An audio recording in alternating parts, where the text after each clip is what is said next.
All right, on to the markets now. To get a check on how your money is performing, we have Willie Bond with the details. Hey, Laddie, I was listening to your conversation earlier. You're talking about trust between, small businesses and the customers, and find our middle ground to have a compromise. We would say, oh, I have this product, I want to buy it, but could you let me have it and I'll pay on delivery? But luckily, the SEC and the NGX have built that trust around, so you don't have to worry about that at the NGX. Exactly. Or when you're trading I know you bought this outfit online that you're wearing right now on Instagram, I'm sure. Please, you don't want to know where I get my outfits. Maybe.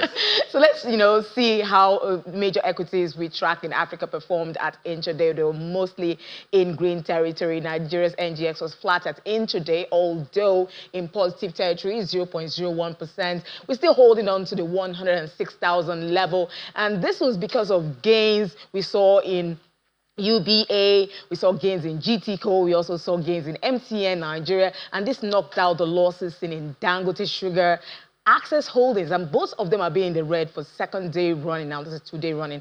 We want to know what's happening for that stock. We'll find out later. Now, in GSC South Africa, that's the stock market there. It was positive at intraday, 0.21%.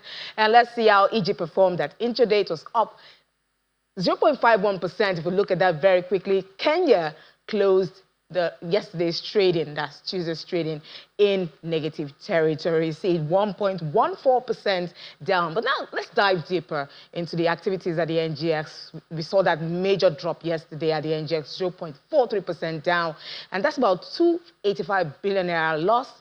And this comes after the market closed slightly up by 0.08% on Monday. Let's bring in Abdurrashid Momo, trader at TRW Stockbrokers. Good afternoon, Abdurrashid. Can you explain the jitters we're seeing at the equities market? Excuse me, I didn't hear you. I was asking, Hello? Can you explain? Can you hear me? Yes, I can hear you loud and clear, Abdurrashid. I was asking, can you explain the jitters that we're seeing at the equities market? Can you hear me? Oh, let me tell you. I can hear you clearly. Can you hear me? Yes, I can. Loud and clear. Hello? Go ahead, okay. Go ahead. Let's look at, before I start, let's normally look at the history of the market. The market has been in the corrective mode since we're talking about since February. In fact, virtually on Valentine's Day, the market started taking correction. And so far, what we are seeing now, it's market seems to be consolidating. For the past 5 days, the market has been range bound within a specified period of about 106,000 points, or about 106,500 to about 106,850. So that's what the market has been doing. We did see a loss yesterday when market came down. I think market lost about 300 points. But as we speak, the market is just marginally up for now. I would like to say something about the market.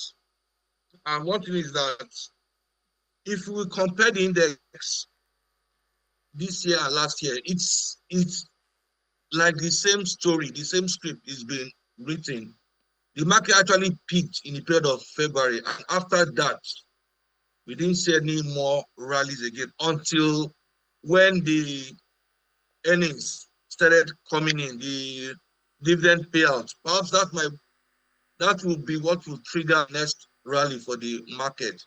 As it is, it's just going to be flat within a certain range for now. Are you sure that we're going to see that trigger? Because these earnings have been coming in, but we've not seen investors really take that bite, like, oh. No, we have not. The main ones are from the banks. The main ones are from the banks. Because, yes, why the banks have been one of the great hits is because most of the rights issues and public offers have been created into the CSCS, so people are beginning to sell. And if you notice, most of the offers and which these banks came out, and compared to current market prices, you can see that there's already profits. They're only profits from when they bought and with current market price. So that's why you've been seeing a lot of sales in mostly the banking sector. But I know with their year end coming up, I know the dividends might be good, but as I said, sometimes most risks must have been priced in. But as in the market, we always tell people we have two players, the investors and the traders. Some people likely the difference are going to come from the banking sector is likely going to help the market in the next few months to come. Okay, we know that investors and traders, you mentioned, have been, checking out the resistance and the resistance levels to be able to say the support and resistance level to be able to say, oh, where can I trade? How can I make money from the market even if it's in a correction mode? Where would you say now the market is? Are we at the resistance point now? Because 106 seems to be the number that doesn't want to go down. There are two scenarios. The peak of last year, when the market peak last year was 106,087, right? And the market must not drop below that line, because that was for every support we have a resistance, for every resistance there must be support. And I've drawn my trend line. The market is, in fact, what you are seeing now is that the market is at the edge of a cliff. We don't expect too much drop as we speak.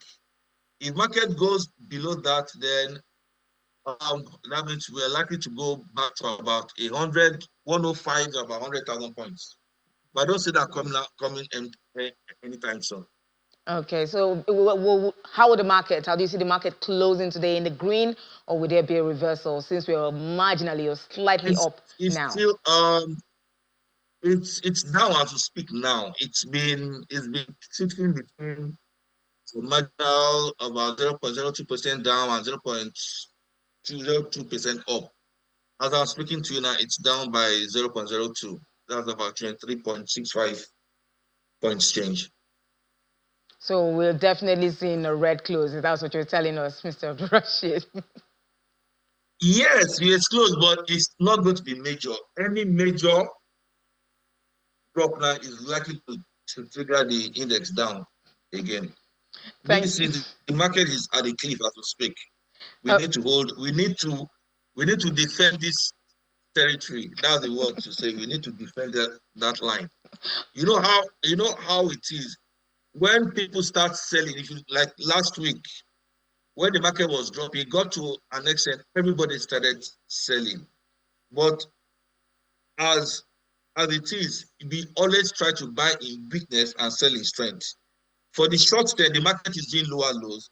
But in the midterm, the market is still intact. But for this current line, we need to protect it, or else it's going to be a more trend to the downside. Well, just very quickly before I let you go, could you just tell us what's happening with Dangote Sugar? Is this profit taking going on, or is there some news in the market that investors say, no, I need to pull out now or never?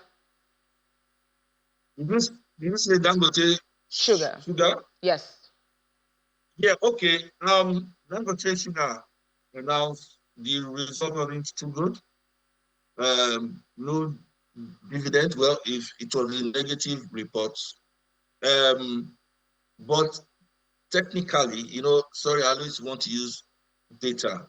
Technically, Dangote is one stock I think people need to hold for the long term, because the trend I've seen in Dangote likely might be, those last year or two, we were supposed to do a merger with NASCON and everything. I think it went as high as 80-something naira.